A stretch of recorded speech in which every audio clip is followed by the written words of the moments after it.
2021 foi a temporada que diversos pilotos conquistaram seu primeiro título nas mais diferentes categorias ao redor do mundo. Eu conto mais pra você no vídeo a seguir. Eu sou a Natália De Vivo e esse é o Primeira Curva, onde a confusão acontece. E aí pessoal, tudo bom com vocês? Com o fim do GP de Abu Dhabi da temporada 2021 da Fórmula 1, encerraram-se as principais categorias do automobilismo mundial. Quando a gente olha para trás, vemos grandes batalhas, temporadas extremamente competitivas e equilibradas e os mais diferentes nomes sagrando-se e sendo coroados campeões. Tanto que nas 5 principais categorias ao redor do mundo, Indy, MotoGP, Fórmula 1, Stock Car e Fórmula E, pilotos conquistaram pela primeira vez o caneco. E é sobre isso que eu vou comentar. Eu fiz a lista daqueles que foram campeões e um pequeno resumo da categoria que mostra que 2021 foi realmente o ano dos primeiros, o ano de se sagrarem campeões. Eu fiz a lista na ordem alfabética, que é para não falar que eu prefiro um ou prefiro o outro. Então, eu começo com Alex Palou, que foi o grande campeão da temporada 2021 da Indy, a principal categoria de Fórmula lá dos Estados Unidos. Ele estava na sua segunda temporada na categoria norte-americana e estava defendendo ninguém menos que a Ganassi. No último ano, lá em 2020, ele fez a sua entrada, a sua porta de entrada foi a Dale Coyne, inclusive a equipe que o Romain Grosjean correu em 2021, e terminou apenas na 16ª colocação. Mas então ele assinou com a Ganassi, que é uma equipe extremamente competitiva, que é uma equipe de ponta, e os resultados começaram naturalmente a vir. Então, até o final da temporada ele conquistou 3 vitórias, subiu 8 vezes ao pódio e teve uma segunda colocação nas 500 milhas de Indianápolis, que é a prova mais importante do calendário. Com isso, ele ainda largou 2 vezes da pole position, conquistou o título ao final do ano e foi o primeiro espanhol a sagrar-se campeão na categoria dos Estados Unidos. Agora a gente passa para a MotoGP, a categoria das 2 rodas, que viu Fábio Quartararo levar os louros da temporada do campeonato. Ele já havia brigado, pelo menos no início de 2020, mas uma queda brusca de rendimento após as primeiras etapas tiraram o francês totalmente da briga.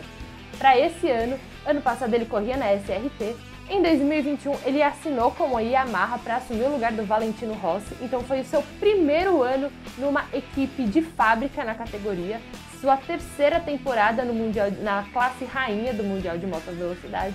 E ele teve aí uma temporada extremamente competitiva, uma temporada extremamente regular e que foi coroado aí como título com 3 etapas mais cedo. Ele ganhou o título lá na Emília-Romanha.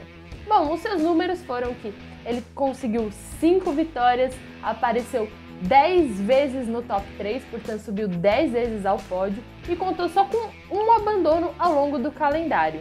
Ele ainda largou 5 vezes da pole position e tornou-se o primeiro francês campeão da história da MotoGP e o primeiro não espanhol desde Casey Stoner em 2011.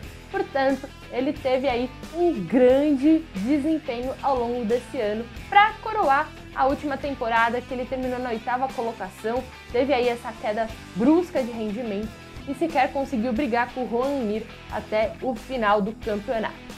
Bom, agora a gente vem aqui para o Brasil, porque no final de semana, junto com a Fórmula 1, teve a decisão também da Stock Car lá em Interlagos, a última etapa, a última rodada dupla do ano.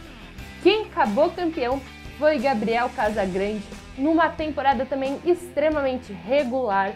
O piloto teve aí um grande desempenho, uma grande performance ao longo de 2021.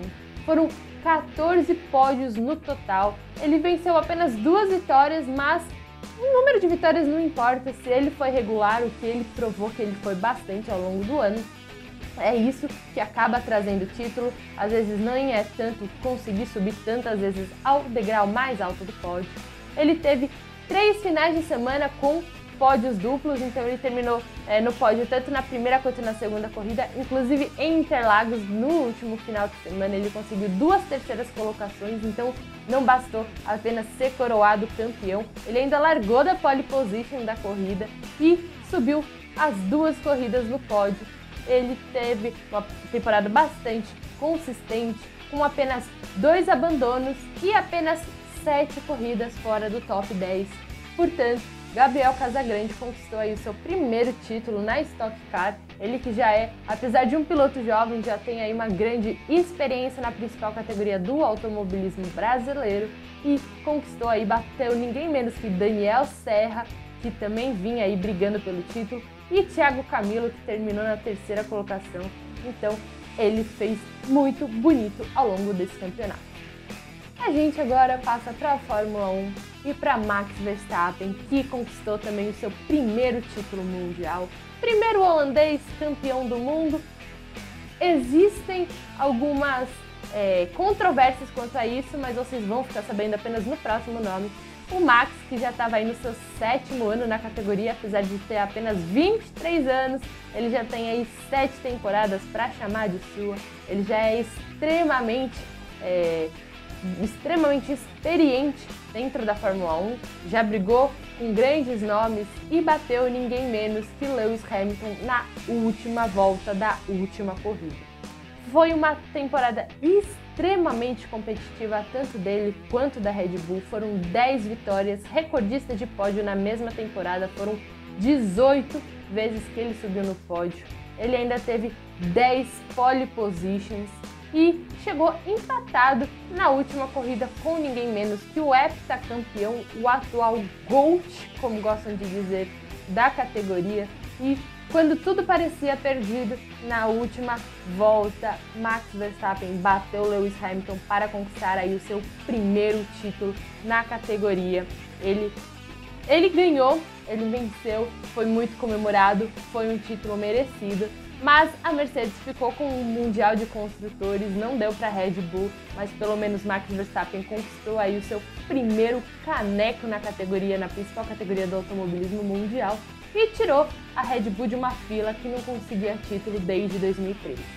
E bom, terminando a nossa lista, a gente chega na Fórmula E com o Nyck de Vries, sua 2ª temporada da categoria totalmente elétrica, defendendo a Mercedes. Então, não basta estar dominando na Fórmula 1, a Mercedes também manda muito bem na Fórmula E, mas ela se despediu da categoria. Bom, o pequeno holandês teve aí 2 vitórias, subiu 4 vezes ao pódio, mas teve uma temporada um pouco irregular, porque ele ainda contou com 4 abandonos e 8 corridas fora da zona de pontos. Então, assim, é que realmente a temporada da Fórmula E foi extremamente competitiva, foram 11 vencedores diferentes. Então, assim, Nyck de Vries, ele soube aproveitar as oportunidades, conseguiu aí triunfar, conseguiu aí se destacar numa temporada extremamente competitiva. Foram quase uma pole position diferente a cada etapa, para cada piloto. Então, assim, Nyck de Vries foi um dos poucos que venceu 2 vezes. Ele e Lucas de Grassi, Sam Bird, se eu não me engano, foram os que venceram mais de uma vez na temporada. Ele que no último ano, no seu ano de estreia no grid da categoria totalmente elétrica, tinha ficado apenas na 11ª colocação. Nesse ano, ele deu a volta por cima e conquistou o título, batendo Eduardo Mortara, que é da Venturi, que é chefiada por Susie Wolff, sim, a esposa de Toto Wolff. Bom, a controvérsia sobre o primeiro campeão mundial holandês é porque Nyck de Vries é holandês e conquistou o título da Fórmula E, que passou a ser considerada uma categoria mundial. Então, cada um considera aí o primeiro campeão mundial que preferir. Bom, pessoal, o vídeo de hoje é esse. Eu achei bastante interessante essa estatística, as principais categorias aí, algumas das principais categorias do automobilismo mundial conquistaram, tiveram seus pilotos que conquistaram pela primeira vez o caneco. Mas eu quero saber de vocês o que vocês acharam desses 5 campeões que eu trouxe. Comenta aqui embaixo que eu quero saber, compartilha com seus amigos. Ajuda o vídeo me dando joinha, ajuda aqui o canal do F1 Mania. E se você quiser conteúdo exclusivo do Esporte a Motor, você já sabe, É só entrar no nosso perfil, clicar no botão de Seja Membro e escolher uma das 3 mensalidades que melhor se encaixam para você. Bom, pessoal, por hoje é só. Valeu e até a próxima!